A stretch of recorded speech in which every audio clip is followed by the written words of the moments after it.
I remember the moment clearly. A patient, let's call him Harold, sat across from me, hands folded, eyes down. He was 68, strong-looking, the kind of man who used to lift his grandkids without blinking. But today, he wasn't here for anything big. "Doc," he said quietly, "I'm not in pain exactly, but something's wrong." I asked what he meant, and he told me about the Tuesday morning that changed everything. He had just finished brushing his teeth, bent down to rinse, but as he tried to stand back up, his knees didn't respond. Not instantly, not the way they used to. It was like the engine turned off for a second, he said. He had to brace on the sink, pull himself upright. No pain, no fall, but his legs, they felt like they didn't belong to him. And once you feel that, it stays with you. He told me, I didn't feel old, I felt disconnected, like part of me was fading and I couldn't stop it. That hit me, because Harold wasn't lazy. He wasn't sick. His blood work looked fine. But what he described, the slower movement, the loss of strength, the creeping hesitation to stand, lift, or walk, was something I see far too often. And it goes unspoken. You don't hear about it on the news. Your doctor might not warn you unless you fall. But inside your body, it's happening quietly. It's called sarcopenia, age-related muscle loss.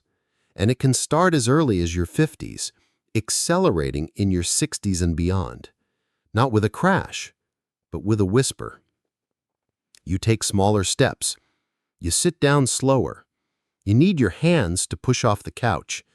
You start using the walls when walking at night. Not because you're sick, not because you're lazy, but because the very tissue that keeps you upright, your muscle, is quietly leaving. And by the time most people notice it, they've already lost 20 to 30%. Harold hadn't fallen yet, but he knew something had shifted. And the moment he told me, I knew this wasn't a wait-and-see moment. This was a call to act. Because if we don't catch it early, muscle loss isn't just about weakness. It leads to falls, hospital stays, loss of independence, even increased risk of dementia. But here's the good news, and what I told Harold next. You can reverse this. You can get stronger again. But first, you have to see the signs, the ones no one told you to look for. And that's exactly what I'm going to show you in this video. Before we dive in, if you've ever had that moment where your body just didn't get up like it used to, comment below with, "I felt it too." And hit like so others who are quietly struggling know they're not alone. Harold wasn't the kind of man who liked to complain. In fact, when I asked him to walk me through the past few months, he said, "It's just small things, Doc, you know?" So I asked him to tell me anyway. And that's when the truth started spilling out. Not in dramatic ways, but in those tiny, invisible shifts that only someone who's paying attention would notice. First, it was his grip. "I couldn't open the peanut butter jar," he said with a sheepish laugh. "Had to ask my wife, never needed to before." That wasn't just weakness, it was a loss of strength in his hands. Grip strength isn't just about opening jars. It's one of the strongest predictors of whole body health. And in seniors, a weakening grip is often the first sign that muscle is leaving, starting from the hands and working inward. Next came the stairs. "I started using the railing more," he said. "Not every time, just, when I feel a little off." That off feeling, that's instability. Muscle loss in the legs and core affects balance, and the brain tries to compensate by slowing you down. Harold didn't think twice at first, but then came the chair test, one of the biggest silent giveaways. I sat on the couch and had to use both hands to get back up, like I was climbing out of a ditch. That right there is a loss of functional strength, the strength we use every day without thinking. And the more we rely on momentum, hands, or furniture to stand, the more muscle we stop using, and the faster we lose it. He also told me something else, something subtle but powerful. My wife walks faster than me now, he said. That hit him hard. For 40 years, they'd walked side by side. Now she unconsciously stepped ahead. I didn't want to ask her to slow down. I didn't want to make it real. That quiet grief, that shrinking, is what makes muscle loss so dangerous. It doesn't just weaken the body. It shapes the way we see ourselves. Harold started avoiding long grocery store trips. He stopped picking up his grandson, afraid he might wobble. He even skipped his weekly coffee meetup with friends. Not because he didn't want to go, but because everything just felt harder. Not painful, not impossible, just harder. That's how sarcopenia works. It convinces you that slowing down is normal, that canceling plans is just getting older. But what I told Harold, and what I want to tell you, is this. It's not aging. It's a warning, a signal that your body still cares enough to whisper, "Catch this early, before I break." If Harold's story sounds a little familiar, maybe you've slowed down. Maybe you've been gripping the sink a little tighter to get up. Like this video if it resonates, and subscribe so you don't miss what's coming next. The 4 exact signs your body is giving you and what each one means. When Harold and I sat down again the following week, I didn't pull out a long list of supplements or prescriptions. I pulled out a simple diagram. One side showed the average muscle mass of a healthy 30-year-old. The other, that same person at 65, having lost up to 30% of their strength without ever getting sick. And I told him what I'm about to tell you. Muscle loss has a name, and it's not aging. It's sarcopenia. The word comes from the Greek. Sarx means flesh. Penia means poverty. Literally, the poverty of muscle. It begins quietly around age 30. Every decade after that, you lose about 3 to 5% of your muscle mass. Even faster if you're inactive, stressed, or not eating well. By the time you're in your 60s or 70s, that small decline can leave you with less than half the muscle you once had. Not just in your arms or chest, but in the legs, hips, core, and back. The very muscles that keep you upright, that help you walk, balance, pick things up, reach, hug, turn, and rise. And because it's slow and silent, sarcopenia tricks people. It tells them, you're just tired, you're just getting old, you just need to rest more. But here's the truth. Muscle isn't just about strength. It's an organ. It stores energy. It controls your metabolism. It keeps your bones aligned and your joints stable. In fact, your muscles protect your brain through a process called myokine signaling. That's why losing muscle too fast has been linked to memory loss, depression, and cognitive decline. So when I hear someone say, "I just don't feel like myself anymore," I wonder, are they losing their confidence or are they losing their muscle and no one's noticing? That's why we have to talk about it. Not to scare people, but to say, hey, your body's not broken. It's just asking for help. Because the good news is this. Muscle is one of the most adaptable tissues in your body. You can rebuild it, even in your 70s or 80s, but only if you know what to look for. And sadly, most doctors don't mention it. Unless you've had a fall or a fracture or can't walk across the room during a hospital checkup, nobody says the word, sarcopenia. But I say it, because I've watched too many people lose their power in silence and blame themselves for it. And I've watched them come back, stronger, more stable, more alive, when someone finally said, "It's not just in your head, It's in your muscles. Let's rebuild. If no one's ever told you about sarcopenia before today, I want you to comment, "Why didn't anyone say this?"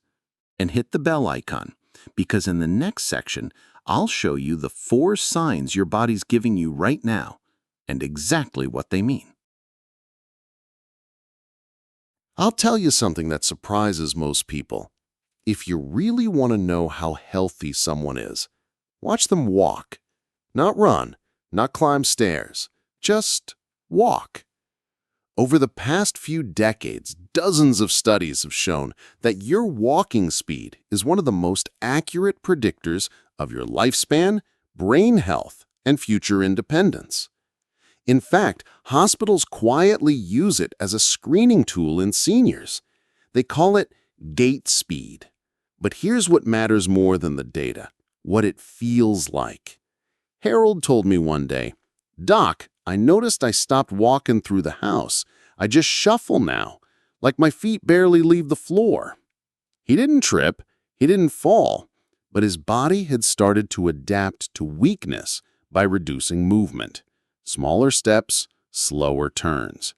He thought it was just caution, but it was his muscles saying, "We don't have the power for full strides anymore."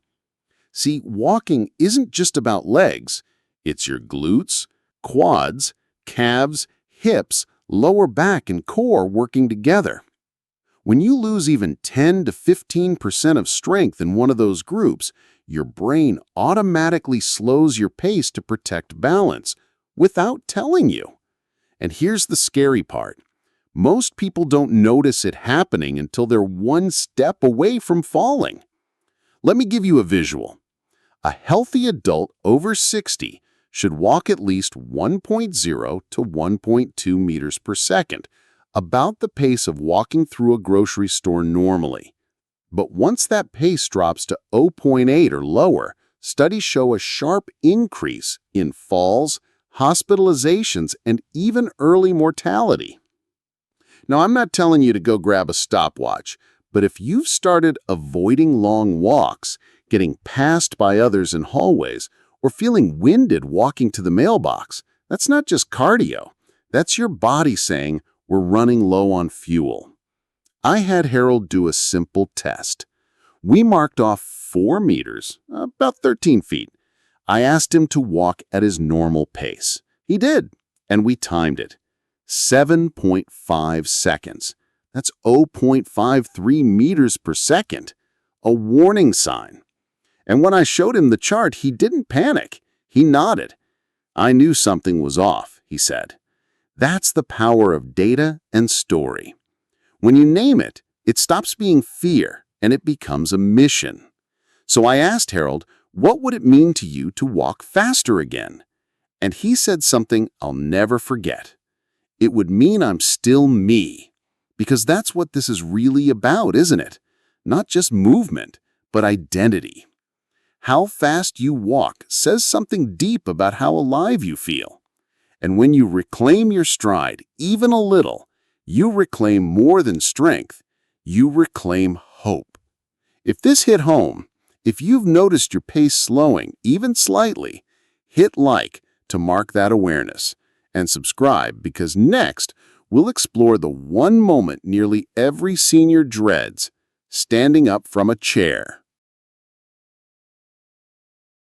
A few days after our walking speed test, Harold came back in. He said, "Doc, you ever notice how low chairs are getting these days?" I smiled. "Harold," I said, "it's not the chairs. It's your muscles talking again." That's when I introduced him to one of the simplest and most important assessments we have, the chair rise test. Here's how it works. Sit in a firm chair without using your hands.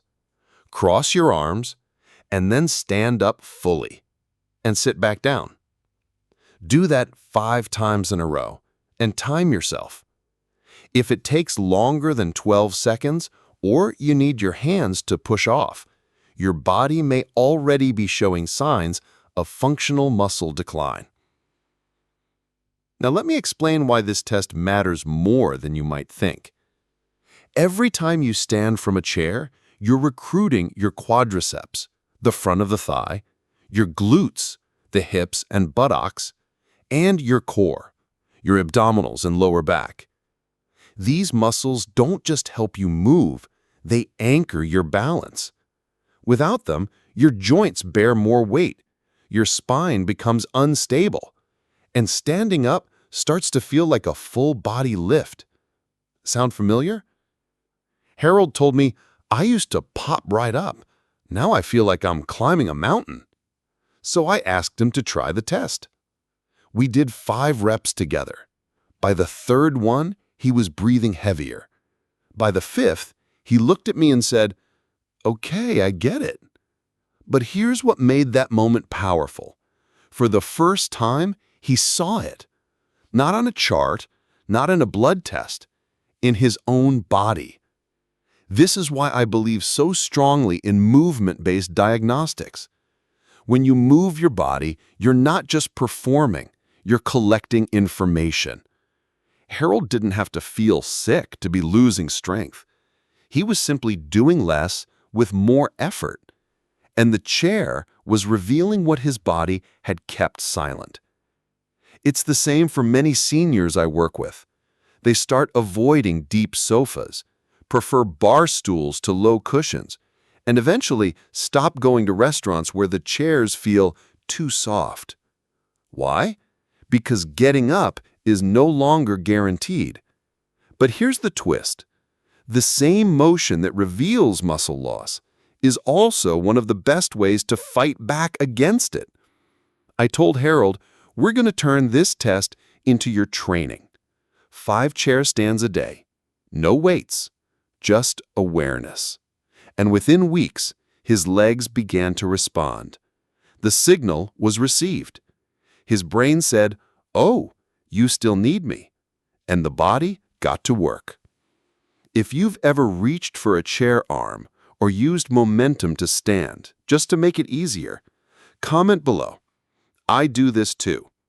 And hit like if you're ready to turn your body's warning signs into a comeback story. I always tell my patients, when you lose your grip, you start to lose more than strength. You lose confidence. That may sound dramatic, but let me explain. One afternoon, Harold walked into my office holding a water bottle. He shook it, then handed it to me. "Doc," he said with a smirk, "can you open this for me?" I chuckled, but he didn't laugh. "I've had to ask my wife 3 times this week," he said. "I don't like it." That's when I knew it was time to talk about grip strength, the silent signal of muscle loss that most people don't connect until it's already affecting their daily life.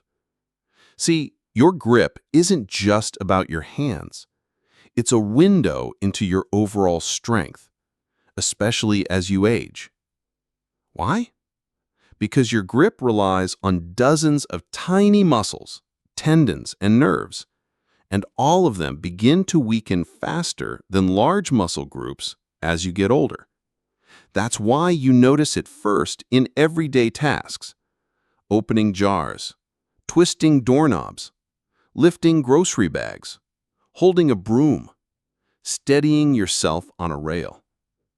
And when your hands can't do what they used to, your brain starts sending different messages. Be careful. Skip that task. Ask for help. You don't even realize it, but slowly your body begins to avoid challenges. That's when we start pulling back. We stop fixing things around the house, stop carrying plates with confidence. We shrink quietly. Now here's what may surprise you. Grip strength isn't just a sign of muscle. It's actually been shown to correlate with heart health, cognitive function, fall risk, and even mortality. That's why hospitals in Europe and Japan now use handheld dynamometers, grip strength testers, as part of routine senior checkups, not to measure athleticism, to measure resilience. But even if you don't have a fancy device, your body will tell you. Are your hands getting tired when writing or holding the phone? Do you need two hands to carry what used to be one? Do you dread twist caps? Those aren't quirks. They're whispers of muscle loss. The good news? Your hands are trainable. I gave Harold a tennis ball and a rubber hand gripper. Twice a day, I told him. 10 squeezes each hand. Do it while watching TV, listening to music, even during phone calls. A few weeks later, he walked in holding the water bottle. Guess who opened this today? It wasn't about the bottle. It was about ownership. When you rebuild grip strength, you don't just regain movement, you regain trust in your own hands. And when your hands feel strong, you feel like you can take back the wheel. If you've ever asked someone else to open a jar and felt a little sting of pride, hit like if that moment felt bigger than it looked. And tap the bell, because next we'll talk about the one thing most people write off as just getting older: constant fatigue. Doc, Harold said quietly one morning, I think I'm just tired of being tired. That sentence sat with me, because by then he wasn't complaining about sharp pain or breathlessness. He was describing a deeper kind of fatigue, the kind that settles into your bones. You know the feeling. You fold a basket of laundry and need to sit down. You sweep the floor and your arms feel heavy. You climb the stairs and stop halfway, pretending to check your phone so no one sees how long it takes to catch your breath. It doesn't feel like weakness at first. It feels like you're just aging, like your energy budget got cut. But what most people don't know, and what I explained to Harold, is that this kind of persistent, quiet fatigue is often your body's way of saying, we're losing power. Let me explain. Every task you do requires energy, and most of that energy, over 70% of it, is used by your muscles. So when your muscle mass shrinks, your fuel efficiency drops. Suddenly, what used to take 20 units of energy now takes 35. That's why simple tasks feel harder, why you feel winded just from standing at the sink, why walking across a parking lot can feel like a hike. It's not laziness. It's not even about getting old. It's a loss of physical reserve. And just like a car with a smaller gas tank, your range becomes limited.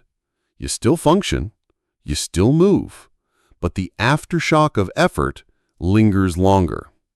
What's worse is that many seniors internalize this fatigue. They say, maybe I'm depressed.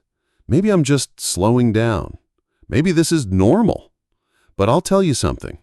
When I start helping patients rebuild their muscle, their energy comes roaring back. And it doesn't take hours in a gym. For Harold, we started with bedside movements, heel raises while brushing his teeth, seated leg lifts during commercials, wall push-ups in the kitchen. 10 minutes a day. That's it. But slowly, his body began to remember.